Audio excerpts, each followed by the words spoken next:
अस्सलाम वालेकुम, कैसे हैं आप सब। उम्मीद है बिल्कुल ठीक ठाक होंगे। आप में से बहुत सारे लोग मुझसे क्वेश्चंस करते हैं कि हमें इंडोर प्लांट्स के बारे में बताएं, हम उनको ग्रो किस तरह करें और कौन से इंडोर प्लांट्स लगाएं, इसलिए कि हमारे घर में डायरेक्ट सनलाइट नहीं आती है या बहुत ही कम आती है। तो फिर मैंने आप लोगों से पिछली वीडियो में कहा भी था कि अब हम वक्तन फ़ौक्तन कुछ इंडोर प्लांट्स के बारे में बात करेंगे। मेरे पास जितने भी इंडोर प्लांट्स हैं मैं उन पर एक एक वीडियो डालती जाऊंगी और आप उसको चेक करते रहिए और जो आपको समझ में आए वो आप प्लांट ले आइए। और मैं उन्हीं प्लांट्स के बारे में ज़्यादा बताऊंगी, आपको बताऊंगी उन प्लांट्स के बारे में जो बहुत ईजिली मिल जाते हैं या थोड़ी सी मेहनत के बाद आपको मिल जाएंगे, लेकिन होंगे वो बहुत बेहतरीन हाउस प्लांट। इसी उसमें मैं आपको आज बता रही हूँ एक और बहुत ही अच्छा हाउस प्लांट जिसको पेपरोमिया ऑब्स्ट्रोसिफोलिया कहते हैं। बहुत खूबसूरत प्लांट है और बहुत बेहतरीन हाउस प्लांट है।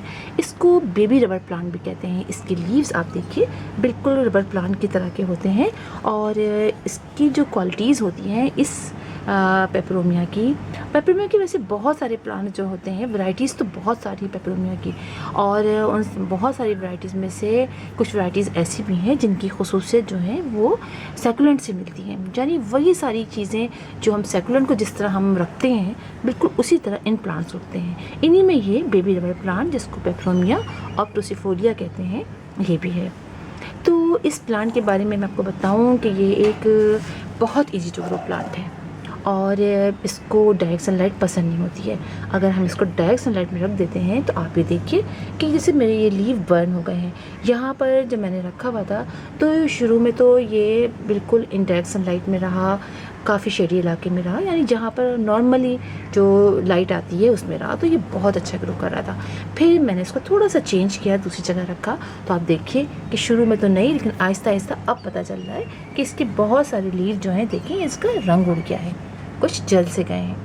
तो ये प्लांट इनडायरेक्ट सनलाइट भी बहुत ब्राइट पसंद नहीं करता है।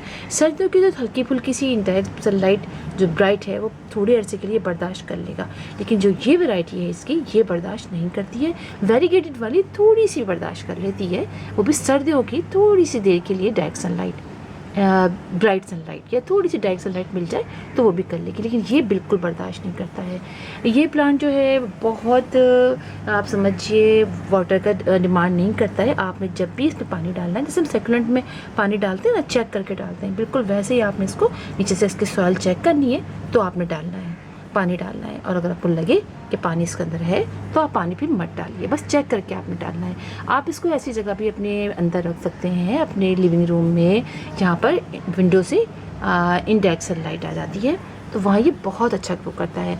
अच्छा, अगर आप बहुत ज़्यादा इसको इनडायरेक्ट सनलाइट में रखेंगे या बहुत ही शेडी एरिया में रखेंगे जहाँ बहुत कम रोशनी आती है तो इसके लीव्स जो हैं वो लेगी से हो जाते हैं, यानी ब्रांचेस लेगी से हो जाती हैं। फिर आपको प्रून करना पड़ता है ताकि दोबारा से इसी तरह से ये बुशी हो जाए। ये बात हो गई। और पानी का बता दिया मैंने। आप इसकी सॉइल वैसे ही वेल ड्रेन लेंगे, जैसे मैं आपको बताती हूँ सेकुलेंट में हम कैसी वेल ड्रेन सॉइल लेते हैं, बिल्कुल वैसे ही इसकी वेल ड्रेन सॉइल हम लेंगे।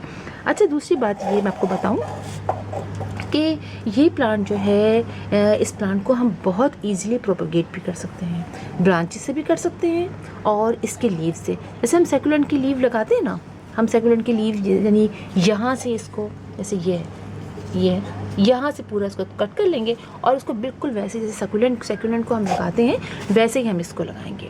मैं इसको यहाँ रख लेती हूँ फिर आपको बताती हूँ। तो इसी तरह हम बिल्कुल इसको लगाएंगे। और इसके अलावा ये प्लांट ज़्यादा बड़ा नहीं होता है, लिहाजा कि छोटी सी स्पेस में भी लग जाता है। इसकी हाइट 2 फीट से बहुत ज़्यादा, अगर आपने बहुत ऊंचा इसको देखा आपने 2 फीट होगी, इससे ज़्यादा होती ही नहीं है।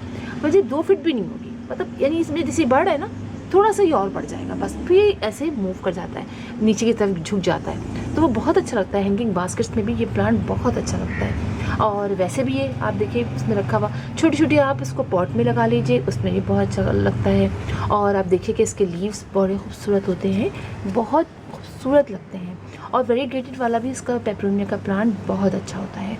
तो आप इसको अगर हम बात करें फर्टिलाइज़र की, तो आप इसको लाइट फर्टिलाइज़र दीजिए, बहुत ज़्यादा फर्टिलाइज़र की ज़रूरत नहीं है, और बहुत डाइल्यूट करके फर्टिलाइज़र दीजिए।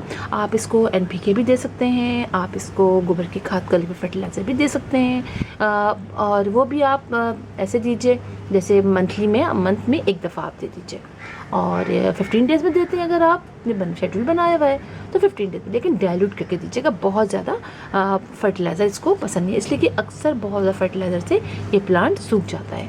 ओवर वाटरिंग से सूख जाता है, डाइट से सूख जाता है, और ओवर फर्टिलाइजिंग से भी ये प्लांट ख़राब हो जाता है। कोई इंसेक्ट वगैरह का इसमें प्रॉब्लम नहीं होती है। और इसके अलावा आपको साफ़ करना हो, आपको लगे कि ये बहुत ज़्यादा गंदा सा हो गया है, तो आप किसी भी कॉटन लीजिए, उससे आप साफ़ कर लीजिए, या हल्का सा पानी से इसको शावर कर लीजिए। जब उसको आप साफ पानी डालने लगे, शावर कर लीजिए, तो ये साफ़ हो जाएगा। तो फिर इंशाल्लाह आप लोगों से मुलाकात होगी किसी और वीडियो में, किसी और टॉपिक के साथ। तब तक के लिए अल्लाह हाफ़िज़।